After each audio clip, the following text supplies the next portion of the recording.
Amalia, ante la audiencia, otra edición de Expedientes que nos trae este tema, el tema de la violencia intrafamiliar y cómo esto está afectando pero a miles de mujeres, no solamente en el país, sino que en todo el mundo y con un final totalmente predecible y también evitable. Lastimosamente, este es el caso de Blanca López. Esta mujer que tuvo una obsesión fatal, por decirlo de alguna otra forma, por parte de su expareja. Lastimosamente fue su hermana la que recibió este final. Veamos.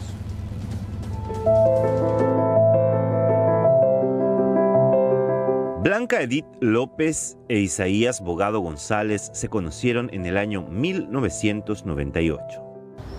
Y él fue un hombre, en esa época, para mí era el mejor, era un buenísimo. Me quería mucho a mi mamá, mi papá, a mi hermano, eso. Demasiado le quería a él. Poco tiempo después se casaron y las cosas comenzaron a cambiar. Fue tan diferente de lo que era en el noviazgo que yo hasta me asusté de él, ¿verdad? Fue violento ya. Todos los días salía temprano de la casa para ir a trabajar, pero el marido, según cuenta, ponía horas para que retorne. Exigía que llegara con puntualidad y a veces se dificultaba porque cerraban un poco tarde el local comercial o el colectivo venía lleno y debía esperar el próximo. Este problema fue extendiéndose y un día Isaías fue hasta el trabajo de la esposa para hablar con los patrones. Yo quería trabajar, yo trabajaba en un negocio y en el negocio nosotros no teníamos horario para cerrar, dependíamos de la gente.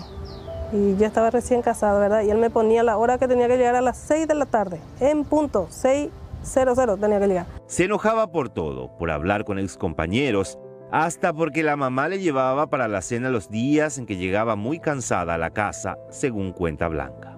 Mi mamá, por ejemplo, me llevaba, cuando me veía muy cansada, que yo venía de mi trabajo, ella me llevaba para mi cena. Te hice, mi hija, me decía mi mamá, y él me dijo, anda a devolverle todito. Anda a devolverle y vos vas a hacer la cena. Era así de antipático. Comenzó con agresiones verbales y luego llegó la violencia física.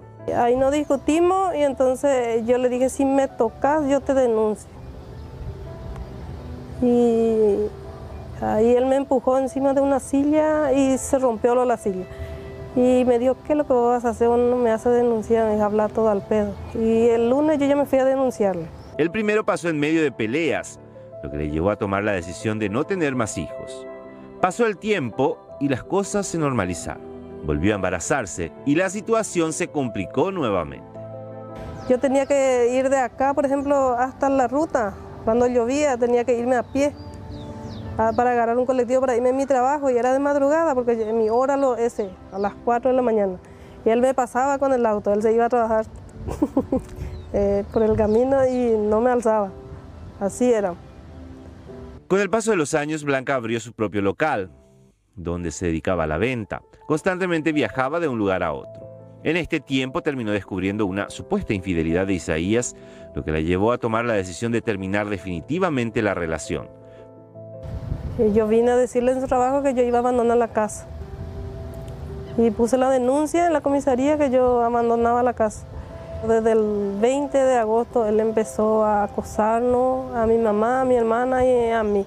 Pero lo que yo nunca creí que él iba a cumplir su amenaza. Tenía la intención de terminar la relación en buenos términos. Pese a la negativa e insistencia de Isaías, fueron hasta la justicia, pero todo empeoró. Nos sentamos enfrente de la jueza y yo le dije, yo no te perdono más, yo ya hasta aquí puedo y ya no voy a... Y él empezó a llorar ahí, a gritar, a llorar y se secaba sus lágrimas y me dijo, si querés seguir viviendo, me dijo, tenés 10 minutos para decidir. Y nos miramos con la jueza y no le tomé en serio. Ese fue el 3 de septiembre. Y después yo llamé un taxi de ese lugar, ¿verdad? Cuando terminó, él se subió en su auto y se fue. Y había sido que se fue directo a mi trabajo a esperarme, como para matarme ya luego. Tras salir de la audiencia, Blanca recibió una llamada de Isaías. Y me dijo él, hoy te salvaste de morirme. Y ahí se fue y le dijo a mi mamá para que me hable esa noche. Y le dijo a mi mamá para que me hable bien, porque si yo no vuelvo con él me va a matar y a ella también le va a tocar. La se me cuñata ahí, le lleva a coger pejina, hace porque yo pues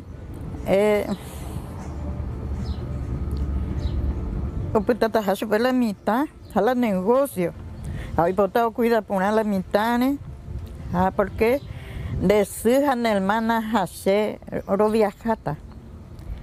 A la se me cuñata haciendo Valeria ya po pecha Isaías. El 20 de septiembre, recuerda Blanca, salió de la casa para ir a una consulta médica. Desde temprano, cuenta, ya era acosada. La siguió por todas partes hasta que llegó a su lugar de trabajo. Cerca del mediodía estaba junto a su hermana Celia, cuando Isaías apareció nuevamente para insistir en que almorzaran juntos. En un momento dado, dijo a Blanca que tenía un regalo para ella y que iría a buscar. Y me dijo, yo tengo un regalo que yo te compré y te voy a traer, me dijo. Y yo entendí ya que él se fue a traer algo ahí del auto. Y nos quedamos ahí, estaba mi cuñado, mi hermana, mirando un celular nuevo. Y estábamos mirando y él vino otra vez se fue a traer algo del auto y vino y me dijo, vení acá, vamos a hablar, y tenemos 2 localcitos. Y le dije yo, me fui y le dije de afuera, él estaba adentro y yo afuera. Y le dije, acá decime lo que me tenés que decirle. Y él me dijo, me estiró ahí. Me estiró de mi ropa y me metió adentro. Y entonces él abrió su remera y él me mostró el arma y me dijo, este es lo que yo te tengo preparado a vos, para vos me dijo, y sacó su arma y me puso acá. Acá me puso. Y yo ahí me quedé, alcé mi mano arriba y no, me quedé en shock, no sabía qué decir, ¿verdad? Ahí entró mi hermana. Y mi hermana le dijo, déjale en paz a mi hermana, le dijo, y ahí le avisó a mi cuñado, le gritó, había sido que él tenía un arma. Y mi cuñado se fue corriendo a buscar a un policía. Y entonces mi hermana saltó por esa arma y empezaron a forcejear que venía y que se iba el arma así. Y ahí él le empujó a mi hermana por el suelo y ahí él le disparó de atrás a ella. Y después me puso el arma acá y me disparó a mí, ¿verdad? Y yo caí lentamente, así yo me di cuenta que caía. Y cuando caía, él me disparó otra vez de atrás, acá, y esa bala traspasó acá. Y ahí yo me hice de la muerta.